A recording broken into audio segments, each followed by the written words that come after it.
Okay.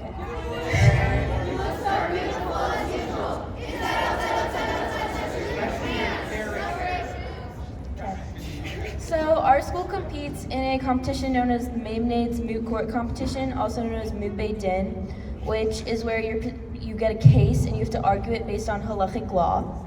So this year, the case was about a boy named Alex Cohen who saw an ad on his social media feed thing on his phone about a sleeping bag, and he was pretty sure that he's never posted publicly about needing a sleeping bag and was only on private messages.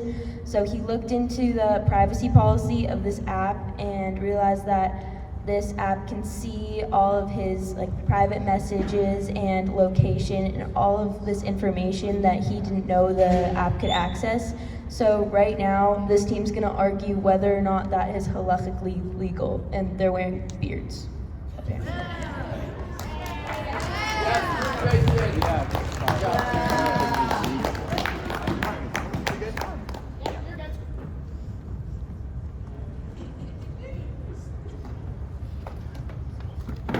Shalom Aleichem. Aleichem Shalom. Shalom Aleichem.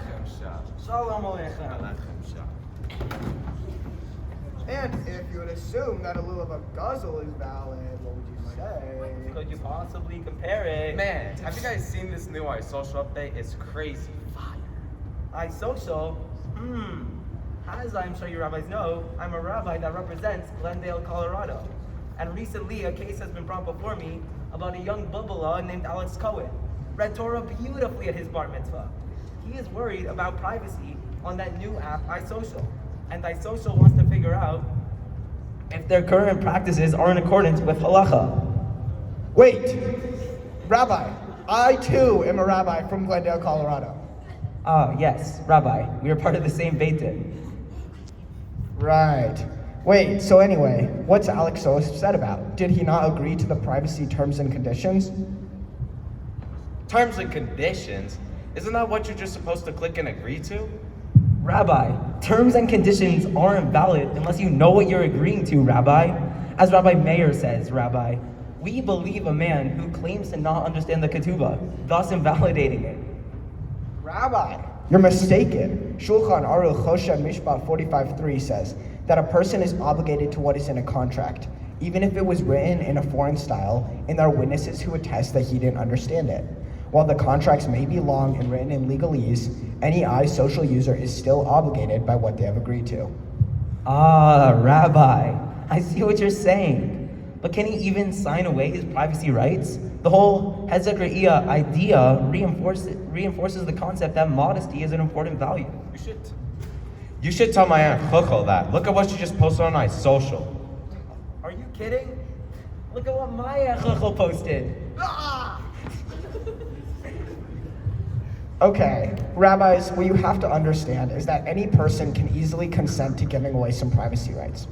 Rambam in Mishnah Torah writes that a window can be built overlooking a courtyard, an action that's normally prohibited if a neighbor consents. Similarly, if Alex is consenting to iSocial collecting his data, there is no reason why iSocial shouldn't do it. I got vowed. I just got an ad. How did it know I needed volume 3 of Talmud and Foot Fungus, Adventures into the Muck? That's very interesting. Why would iSocial send Rabbi Joey such a targeted advertisement? And further, how do they know about his absolutely crippling foot fungus disease? It is a website's business to know things, such as the thriving ecosystem between Rabbi Joey's toes. iSocial is able to charge more for their advertisements if they are targeted. There are 2 ways for a social media company to make money off of advertisements. iSocial can give a list of their users interested in a specific product to third-party companies, who can then target those users with their own ads. This is what we call sharing. But iSocial can also tell these third-party companies that they have users who would be interested in their product, never once telling those companies who those people are, and then distribute the ads on their own. This retains the user's privacy within the website, and we call profiting. So iSocial knew that I was in need of desperate relief. So they told the publishing company that they had a user who would benefit from their ad. The publishing company never was made aware of my identity, so iSocial placed the ad for volume 3 of Talmud and Foot Fungus, Adventures into the Muck, knowing I would buy it. especially because Volume 2 was very informative. Okay, Rabbi. I think we understand the difference between sharing and profiting, and we're obviously all in agreement that certain privacy rights can be waived, even with iSocial's lengthy contracts. So what's next? What does this Beit Din need to decide? Well, I think we have to figure out the different levels of data collection for different types of uses of iSocial. There are different uses, right, Rabbi? Well, there are many different types of uses. There are public posts, friendly messages, private messages. There are also many different types of filters. Draft filter, pays filter. Rabbi, please. We're a Beit Din. Let's keep it profesh. So it seems like there are three different types of uses of iSocial. First, public posts that anyone with an internet connection can view. Second, private posts that only the account's approved friends can view. And third, private messages to friends. We have to figure out whether iSocial can even collect data for each of these uses, and if they can collect the data, can they share it or profit from it? Well, we can begin with public posts. iSocial can certainly collect data from public posts because anyone can view it. But do we think they could share the data with third-party companies? What do the sources say? Let's hit the books. Well, we have to consider the issue of talebearing. Vayikra 19:15 states that one should not go as a talebearer among your people. iSocial shouldn't be talebearing and peddling information, and thus should avoid sharing data even on public profiles. According to the sources, iSocial is permitted to profit from the data, but never permitted to share it. Well, if it is already a public profile, is the information not already readily accessible to the general public? So what does it matter if iSocial shares the data with a third-party company? Talmud Bavli Bava Batra says that you can open an entrance onto the Shuda Rabim because it is already public. It's the same with data collection. Oy vey smear. I just got another ad. This one for 57-hour tours of the Bear Ship at Wells. I went on it last year. Very informative. Anyway, I believe that iSocial cannot share the data. I'd like you to direct you to Chafetz Chaim, Rechilu, Principle 1-2.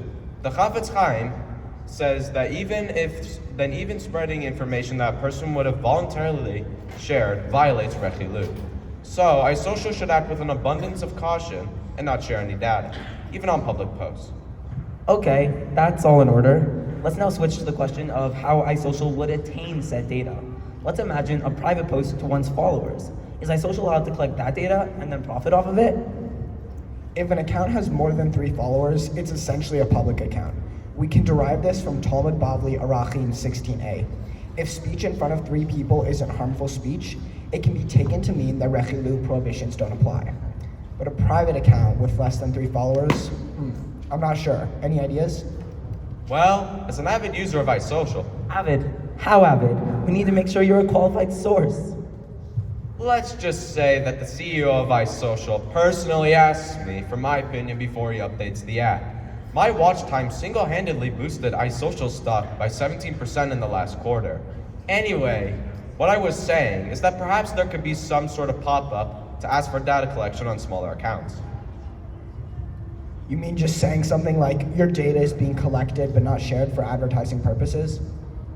Oh, that actually makes perfect sense. As we previously discussed, the Mishnah Torah says that if someone consents to building a window over their courtyard, that action is permitted. In the same vein, users consent in the user agreement to data collection on private messages, but a pop-up could serve as a great reminder. I bet iSocial could have a similar pop-up for location data. Users can opt into sharing their locations for more accurate advertising. Location, location, location. Quote, Dan Sales, real estate agent extraordinaire. Dan Sales told me to invest in pyramid estates, where the only thing rising faster than our size skyscrapers is your guaranteed return on investment. Secure your spot today with Dan Sales, sales today. Dan Sales, it's real estate agent extraordinaire. Anyway, collecting data with consent would probably also be the same regarding a message between 2 people. But we can't call it a private message. Calling it a direct message tells people that their messages are postcards, not letters, and avoids any confusion with Cherem D'Rabbeinu Gershom. I agree. So as I understand it, iSocial can collect info from public or effectively public profiles and can collect data from private messages or accounts with consent. That's going to be okay for me because iSocial is never going to give my data to third-party companies. only to make money, and I can keep enjoying my incredibly targeted ads. All right, sei gesund. Sei gesund. Gesundheit.